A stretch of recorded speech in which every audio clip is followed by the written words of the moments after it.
Say, what's cracking, YouTube? It's your boy 16 to life, and I'm back like I'm on a parole violation. You're down! I'm here to kick another story for y'all, man. But before I get started, do me a favor. I need you to hit that like.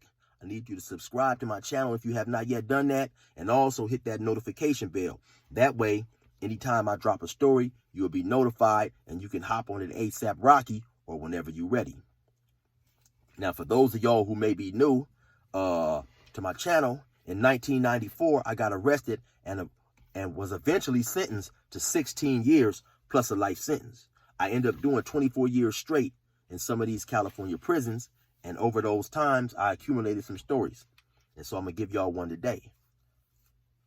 So, like I say, man, in 1996, eventually I was convicted. I ended up getting 16 years plus life. And I left the county jail. I went to reception center. Reception center is basically another prison where they receive you. You know, they diagnose you. They you talk to some counselors and this and that, and they assess you and figure out what prison you're going to. So from the reception center, I end up going to Salinas Valley. Now, Salinas Valley was a level 4 180 prison. Now, what that is basically the highest level of security that California prisons have to offer. So it's a maximum security prison. And now, the difference between a 180 and a 270 is that the 180s are more secure. They're built to try to limit a bunch of convicts being in a place, you know, being in places together. And I mean, you know, they're trying to eliminate a lot of, you know, just convicts being congregated in one place. So, for instance, like the chow hall on a 180 is built right into the building. So when they release you from the building, you come out, the guard will open the door, you'll go to the left through a little hallway, and the chow hall is connected right there to the building. As opposed to like most other 270s, level 3s, level 2s, you come out of your building, you actually have to go outside and you walk to the chow hall, you know, so. Now, so the building also, it has 3 sections. It has A section, B section, and C section. Now I forget exactly how many cells is in each section, but it might, like in A section, it might be maybe 25 on the bottom or 20 on the bottom, 25 on the top. Then he goes to, you know, then you got B section. There's a door right there. You know, you can look through the door and see B section. You know, the guard can also buzz the door open, and then a person can go to B section. And same with C section. And the guard is in the tower. The tower is big, and he can walk and, you know, control all the cells in all these different sections. So now one day, we're going to chow. Now, so he released everybody for chow. I'm in A section. He released everybody for chow. We go to chow. When we come back, he's opening up the doors, telling everybody, of course, to lock up, go back in your cell. Now, there's this one dude. Now, he's upstairs. My cell is downstairs. Now, there's this one dude, and for the intents and purposes of this story, I'm going to call him Smiley. Smiley was from up north. So he telling Smiley to lock up. Now, Smiley is telling him, hey, man, open my cell a little wider. Now, the guard is a black guard. The guard is probably about 5'9", you know, probably in his 30s, early 30s somewhere, 5'9", maybe about 185, 90 pounds. You can definitely tell he hit that gym. He's in that, you know, he's in that gym. Now, Smiley happened to be maybe about 5'8", 160, 165 pounds. Don't look like he work out too much at all. You know, Smiley probably was in his early, you know, early 30s or mid 20s. You know, wasn't an old guy either, kind of young guy. So Smiley is upstairs. My cell is downstairs, but they having a dialogue back and forth. Smiley is telling the man, well, open my cell wider, because the guard in the tower, he controls the cell. He controls how the cell doors open with a button. So, you know, he can, and it'll lock. But I guess he'd only open up the cell, you know, partial, halfway or whatever. So Smiley's telling him, hey, man, that's not enough room for me to get up in there. The guard is telling him, man, that's enough room. You know, get your ass up in the cell. This is how the guard is talking to him, a black guard. So they having this dialogue back and forth. Smiley like, man, fuck you. I'm not going up in there. Open that cell wider. I'm not supposed to squeeze through there. He like, man, that's enough room, man. You better get your ass up in that cell. Smiley telling him, fuck you. I'm not going nowhere unless you open that motherfucker. So they having this dialogue back and forth like 2 or 3 minutes. The guard tell him, okay, you better get your ass up in there, man, or I'm going to come up out this tower and put you up in there. Smiley is telling him, come on, bring your ass up out of there then. He said, okay, you wait till I finish locking up everybody else. So the guard, so now I can look up there and see him. So now he goes to B section. So now he's no longer in my view. So I guess he go to B section. He locks everybody up over there. He go to C section. He lock everybody up over there. Now this take about 5 minutes. So now he comes back. He telling him, hey, listen, man, I'm telling you, you better get your ass up in that cell. Now I can't see Smiley now because Smiley's upstairs now.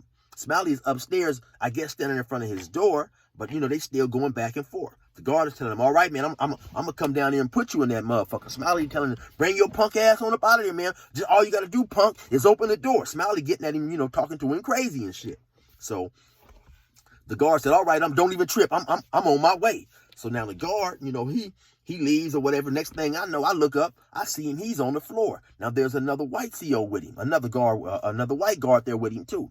The white guard is saying something to him. He tell him, no, man, I'm cool. Don't trip. Stay right here. I got this. This is what the black guard tell the white guard. I'm tripped. He said, no, don't hit the button or nothing. I got this. So after he finished talking to him, now the black guard is on the actual floor. He came out the tower and he's in the building on the floor. So he look up, he tells Smiley one more time. He said, hey, man, I'm telling you, you better get your ass up in that motherfucking cell. Smiley say, man, fuck you. Go up there and open the gate.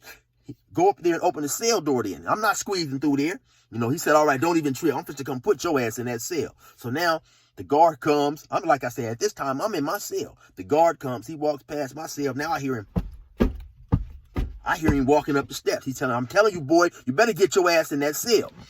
Smiley's like, fuck you. I'm not going nowhere. So he walk on up the stairs. Next thing I hear, ooh, ooh, ooh. I hear some noise like they up there fighting and squabbing and shit. All of a sudden I hear, bitch, you bitch. Didn't I tell you to get your ass in that cell, bitch? Didn't I tell you, bitch? Turn around, bitch. And I hear a motherfucker like getting slammed all up against the door and shit. I'm like, God damn, what's going on?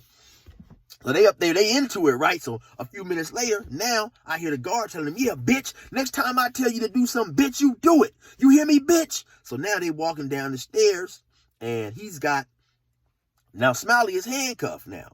So now he walked down the stairs, now take him to it's a little door that you go out. He take him by that door, put him up against the door, pat him down and stuff, I guess to make sure he don't got no weapons or nothing like that. And he take him on up out of there. I'm like, damn, that was some crazy shit, right? So he walk him on up out of there. And the whole time now he talking to him. The guard is talking crazy to him, calling him all out his name and shit. You a punk, you ain't hard, and all this old type of shit. Now, Smiley ain't saying nothing. He don't have nothing to say. So, they take him over there wherever they take him to the program office. Actually, I never seen him no more. And then the guard eventually come back, maybe about an hour later or whatever. And then they open up yard and let us go to yard. So now me and my boy Dre was from Long Beach Insane. So we going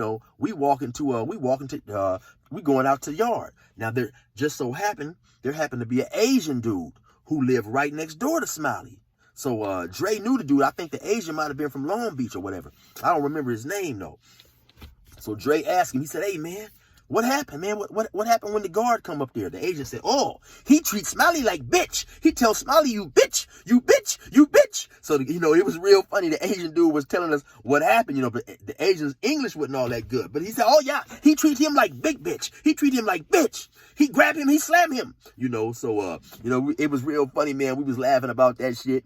And that was actually the first time, man, I seen a guard come out the cell, get cracking, and put his hands on a dude. Or actually, like I say, it was the first time I heard it. I seen him when he walked him down and escorted him out, man. But, back in the days, man, some of them guards would actually give dudes a head up fade.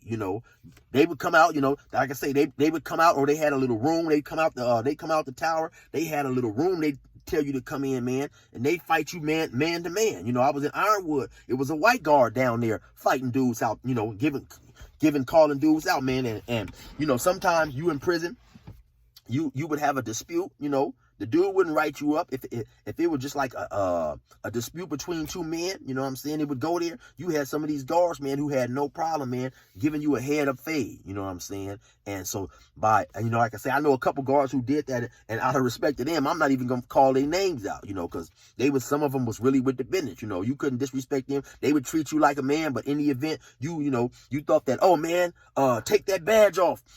I'll whoop your ass. Some of them wouldn't go in for that shit. They would actually come out the tower, like I said, man, and give you that head of fade, give you what you was asking for. And now, of course, if you sitting there, you talking all this shit to a guard because you think that he's not fit to give you no head of fade, he not fit to come out the tower, and then he do come out the tower and tell you, what's up, man, let's go get that. There ain't no way you can turn that down, because now you got the whole, convict population looking at you. You didn't talk to all this shit to the guard. Now he tell you, yeah, bring your ass up in here, and you don't go up in there, or you can best believe your reputation is over, man. So, there was like I say, there was a time back in the days where some of them guards would give a dude what he was asking for, man. If you wanted that fade, you could get that fade. You know what I'm saying? So, hey, man, that's my story right there on that. Hopefully y'all enjoyed it. Y'all be safe and resume normal program.